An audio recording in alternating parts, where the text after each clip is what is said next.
Syederalun diduga sopir mengantuk mobil penumpang atau mopen jenis Toyota Hiace dengan nomor polisi BL7430JH warna silver terjun bebas ke dalam sungai Gampong Pasilembang, Kecamatan Klut Selatan, Kabupaten Aceh Selatan pada Jumat 8 Juli 2022 sekitar pukul 8:30 waktu Indonesia Barat.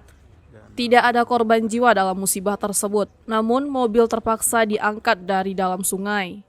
Kapolres Aceh Selatan, AKBP Nova Suryandaru yang dikonfirmasi serambinews.com melalui Kasat Lantas Ibtu Alfi Syahrin membenarkan informasi tersebut.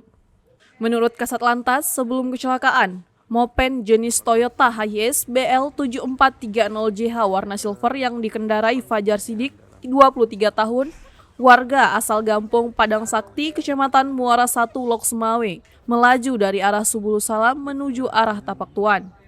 Sesaat sampainya di Gampong Pasilembang, Kecamatan Klut Selatan, sopir mengalami rasa ngantuk dan seketika mobil hilang kendali sehingga terjun ke sungai.